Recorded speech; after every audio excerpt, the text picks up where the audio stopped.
Hello, everybody, and welcome to another edition of the CLNS Patriots Roundtable. My name's Alex Barth. I am joined by Mike Petraglia as we break down what has been an interesting week in Patriots football. Some interesting midweek moves, obviously injuries factoring in, and we'll talk about the game plan coming up for Sunday's game against the Buffalo Bills. Before we get started, though, I want to remind everybody that this roundtable is brought to you by DraftKings. Basketball season is underway, and now your favorite hardwood heroes have returned to action. It's time for you to put your fantasy knowledge to the test to win huge cash prizes every night playing one-day fantasy basketball at DraftKings.com. At DraftKings, there are so many ways to play. You can choose from public contests with huge cash prizes or private contests where you can compete against your friends. They've even got beginner and casual contests where you'll play against people of a similar skill level. And the best part, you get to draft a new team each day. And drafting a team, let's be honest, is the best part of fantasy sports. The only thing better, maybe, is winning cash doing it. Just ask Dan from St. Louis or Jeremy from Austin. They both turned a $3 entry into thousands of bucks. Huge cash prizes and bragging rights await only at DraftKings.com. Use code CLNS at DraftKings.com to play free with your first deposit for your share of $10,000 in total prizes tonight. Don't wait. Use code CLNS at DraftKings.com now to choose your lineup, and you can seriously cash in tonight. That's code CLNS only at DraftKings.com. The game inside the game, minimum $5 deposit required. Eligibility restrictions may apply. See DraftKings.com for details. All right, Mike Petraglia, how are you on this freezing, rainy Friday? Alex, I'm doing okay because I'm inside, about to finish off some holiday errands, and then ready to watch some Christmas Eve football at Gillette Stadium. I'll be there. I'm looking forward to what I think is going to be an intriguing matchup because both teams have a lot to play for on Christmas Eve. The Bills still fighting for their playoff lives. The Patriots, right now, they control their own destiny to get that one seed, but they will need to win out. And they're in that position because of their win against Pittsburgh on Sunday. I don't think we need to recap too much. Everybody knows what happened. The last second interception, but I mean, you saw the emotions after Right. the game in the locker room, all of that. And the first thing I'm wondering, and I said this a couple weeks ago before the Miami game, and I always put a lot of stock into this, maybe more than I should, more than most people, but I think it's big. How does this team rebound physically and emotionally from that game? I mean, that was a lot going on there, especially at the end. And you got to come back in short week. Remember, Belichick called Right. it a short week because it is. He's used to having the end of the day Sunday to prep. He didn't have that. And get ready for divisional opponent. I'm wondering. I'm not saying that it's going to be the be all end all, but we've seen the Patriots come out flat a couple times this year, and what state are they going to be putting the helmet back on and being all right? Let's go do this again. Well, I think, Alex, that's a good point because it's something that the players acknowledged this week, that they didn't do a good job the second time around that they played Miami. And that was on a longer week, and they came out flat. And I think, when they take a look at playing an opponent, which we've heard a lot this week, twice in a very short period of time, the Patriots have to do a better job this time against Buffalo than they did against Miami on that Monday night in Miami, or they're going to get really handled. And you don't say that often about a Bill Belichick coached Patriots team, but that's been the mindset. That's been the theme this week down at Gillette Stadium, that, look, we have to come out better playing an opponent for a second time in 3 weeks than we did the last time we tried to do this. And, I think that is something the Patriots, usually they say it's no big deal, we're just on to the next opponent, but they're very aware of what happened a couple of weeks ago in Miami and how flat they came out. And granted, they were shorthanded. They didn't have Trey Flowers. They didn't obviously have Gronk because of his elbow to the back of the head of Tre'Davious White. But they have got to come out with a different mindset on Sunday, if for no other reason. They know that team that they're playing, A, knows them, and B, is playing for a playoff berth. If the Bills win that game, there's a good chance they're going to the playoffs. And before we talk about that diving elbow from Gronk, one more point on that. It's their first home game in, 3 weeks, and only their second in about 2 months. Yeah. 4 weeks. Yeah. Right, because of the bye. Correct. And this is their first home game since beating the Dolphins and ends a string of 5 road games in 6 weeks. That's a lot in the NFL. And, to consider the fact how the Patriots ended that stretch with such an emotional win finishing that streak 4-1 is really, really impressive. And, the Patriots coaching staff doesn't really do this. But if you had told them at the beginning of the year they would go through that 5 games in 6 weeks on the road and then come out with a 4-1 mark in those 5 road games, they'd take that. Oh, absolutely. And, for all the people out there who say that the league favors the Patriots, I find looking at the way they scheduled them this year, I find No. that hard to believe. I haven't gone back and looked, year to year, but I find it hard to believe. I don't remember in any recent year any team having that sort of road stretch outside of dealing with, stadium construction or games being moved due to weather or anything like that. So maybe being back home gives them that emotional lift. Now, you mentioned before, last time against Buffalo, the end of the game was out of hand. Rob Right. Gronkowski gets frustrated, the elbow to the back of the head of Tre'Davious White, and the comments throughout the week that followed about Gronk being a dirty player, everybody being out to get him. Now, Tre'Davious White has since walked back on that and said that he's no longer angry at Rob Gronkowski and he understood the situation.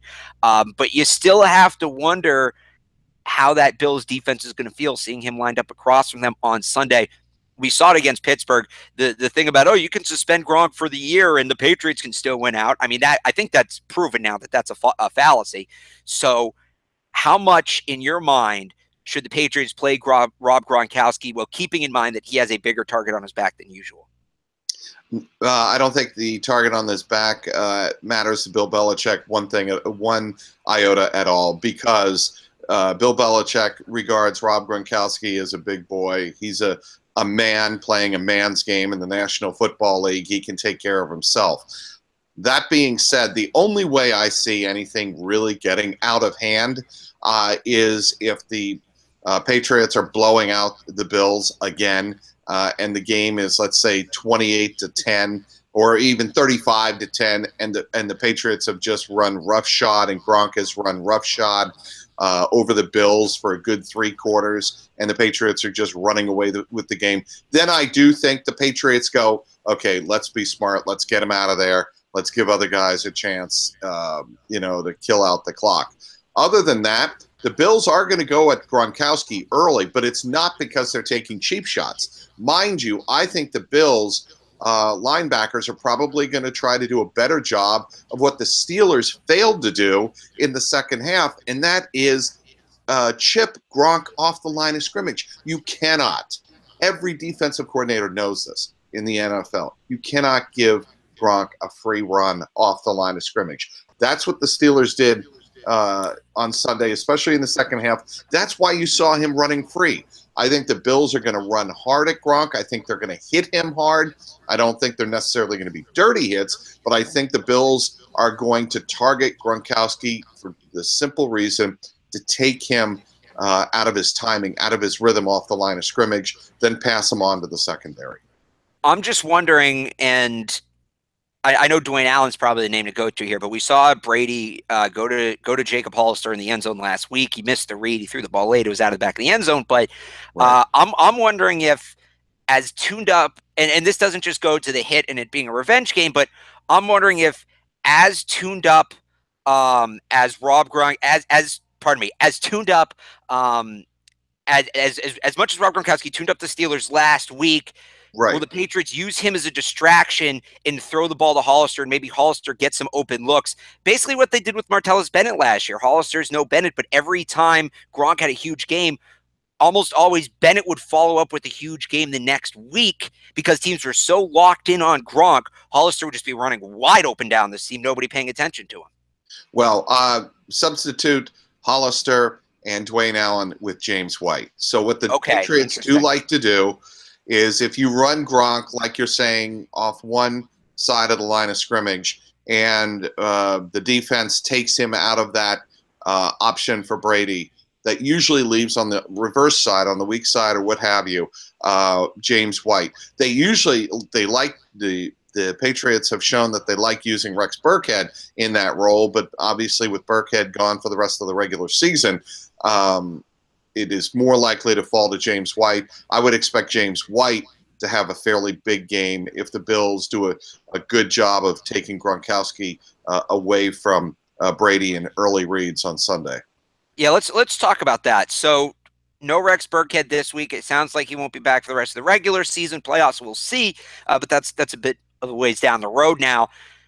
Mike Gillislee, one would expect, will be active, will be back this week, will be Right. healthy, playing against his former team. Brandon Bolden is still on the roster as a running back. They have nobody on the practice squad at that position. It doesn't seem like there's a Steven Jackson guy in the picture that No, could come in last second. But then not again, at we this didn't point. expect Steven Jackson, so who knows? But how do you see them balancing the running back workload, both carrying the ball and passing the ball? What changes in that aspect of the game for them this week without Burkhead?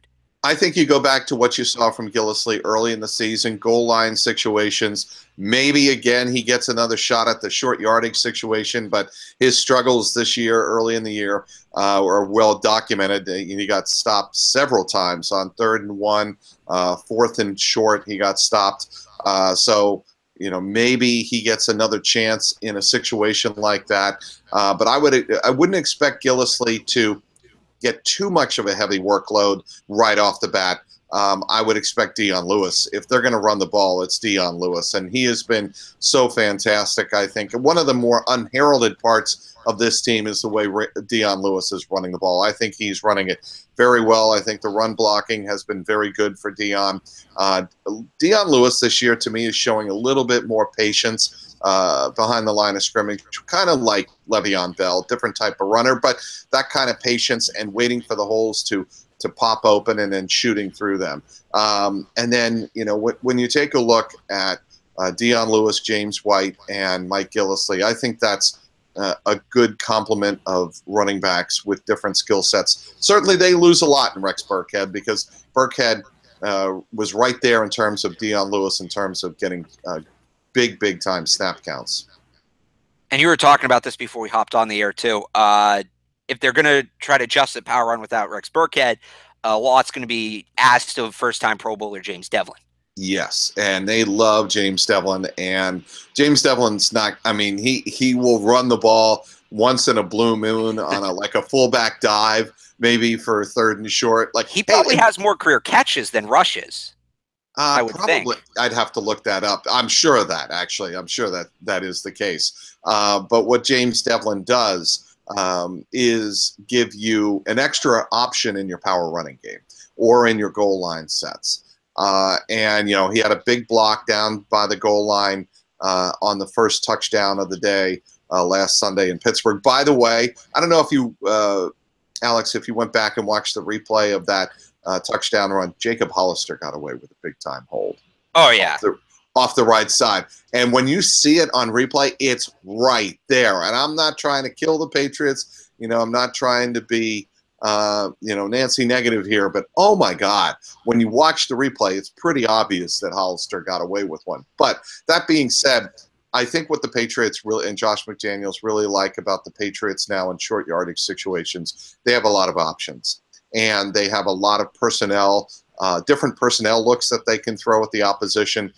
So while Rex Burkhead is certainly a hit, and losing him is a hit to what the Patriots do in terms of skill players, I think they still have more than enough complementary players. And yes, I think it's awesome that James Devlin finally made the Pro Bowl, recognizing what he has meant to Tom Brady in terms of protection schemes and blocking and whatnot.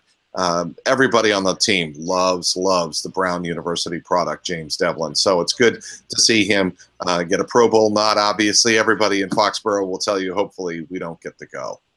Right, of course. You never want to send anybody to the Pro Bowl now. Just going back to that hold you mentioned real quick, was it as obvious as the ineligible men downfield flag they picked up, or? No, I think that hold was the most obvious call that wasn't called on Sunday. You watch the replay, he's right. literally tackling him. But look, sometimes you catch a break, and the Patriots caught a couple of breaks in that game, and they needed every last one of them. I'm generally under the belief that all that stuff evens out, and for every no call, there's a bad call, and vice versa. James Devlin, by the way, let's go back, not to interrupt you, but no, go ahead. The no touchdown call on Jesse James was the right call. It was the right call. Hate the rule all you want, which I actually like the rule, but right call. I don't like the rule. I think when you have possession, which he did, yeah, and you cross the goal line with possession of the football, whether it's running or receiving, whether it's running or a catch, I think that's a touchdown. But to the letter of the law, it was called absolutely accurately. Yeah. And this I just went back on NFL films and watched the Tuck Rule and the Timeline, the NFL Timeline series on NFL Network, and the Timeline series on the Tuck Rule.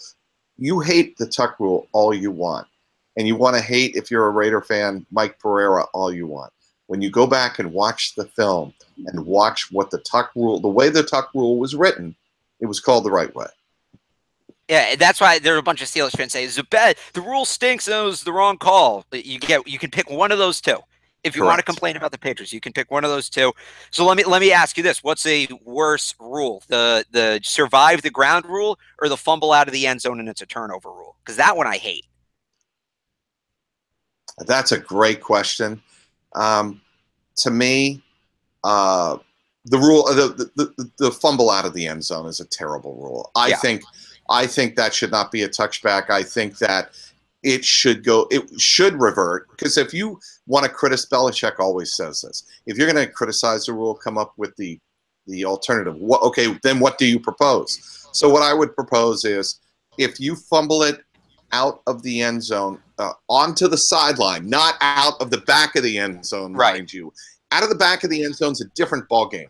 But when you fumble it on the sideline, like near the pylon, stretching for the pylon, and you lose control, to me, that is, the ball reverts to where you last had possession inbounds, as if it were a play at the 36-yard line, for instance. Right. Use that same principle at the pylon. So if you fumble it out of the end zone, but on the sideline, reaching for the pylon, you don't penalize the offensive team for making a dive and an offensive play.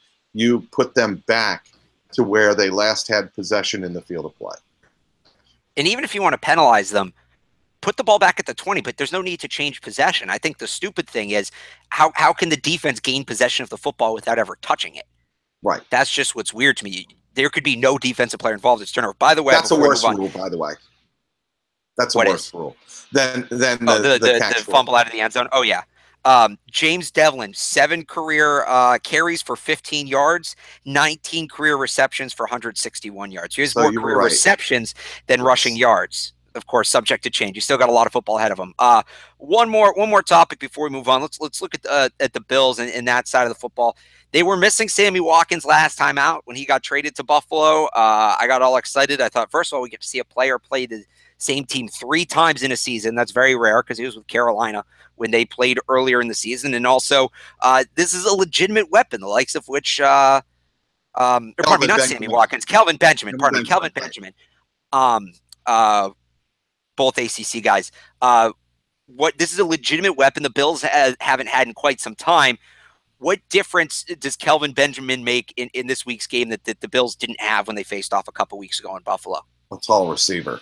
And tall receivers give a lot of NFL teams trouble, but they really seem to give the Patriots a lot of trouble. And Benjamin had a couple of huge catches. If you recall, that third down conversion he had over the middle on Carolina's game-winning drive. I think Kelvin Benjamin, if he's active and he is reasonably healthy, I think he could be a big force in the game on Sunday. I just also think you have to watch for Joe Webb. I liked Joe Webb. I think he's got a strong arm. He overthrew a guy over the middle, that you recall, in the third quarter of that game against the Patriots a couple of weeks ago. If he connects on that pass, it could have been a touchdown, and really a game-changing type of touchdown. So I think Kelvin Benjamin could be a big factor in the game on Sunday if, the Bills coaching staff feels he's up to speed with the game plan. Well, we have a lot to discuss between now and then. You can continue the conversation with us on Twitter at Patriots CLNS. You can follow Mike Petraglia at Trags, myself at Real Alex Barth. And you can catch this podcast, if you want to listen to it again, at clnsmedia.com. clnsmedia.com is now the home of this podcast and 40-plus other podcasts and vidcasts in the world of sports, finance, comedy, and lifestyles. We're excited to have our show featured on the new CLNS Media website. Support our network by checking out this episode at clnsmedia.com. That's clnsmedia.com. So our Patriots coverage kicks off Sunday bright and early, 11 a.m. It's probably not bright and early for some people. I'll be hosting the pregame show. You can catch that on our YouTube page, the CLNS Media YouTube page, and on our Facebook page as well. Trags will be live tweeting the game. We have the halftime report, same thing, YouTube and Facebook. And then Mike and Marv will have you with the postgame show. So join us Sunday, all-day coverage. And I think there is my 5 from Foxborough. 5 from Foxborough after the game. That's up on the website, right? Yes, correct. So you can check that out at clnsmedia.com. And I think small chance, right? Small chance when it's all said and done Sunday, Patriots have locked up the #1 seed. Tiny chance. There is a chance that if the Patriots win and Jackson – no, we'd have to wait for the Pittsburgh game on Monday night. Oh, Pittsburgh plays Monday night, so it's not – against Houston. They can lock up the bye Sunday is what it was. That's correct. We need to wait till Monday night. Boy, Pittsburgh's just getting every game in prime time here at the end of the season. Yeah, aren't they? It's really weird. There's only one primetime game that matters, though. That's in February, and we'll see if they're playing in that. So we will. Until Sunday, we will both talk to you then. He's Mike Petraglia. My name's Alex Barth. Thanks for listening to this edition of the Patriots Roundtable. Enjoy shoveling, everybody, and we will talk to you on Sunday.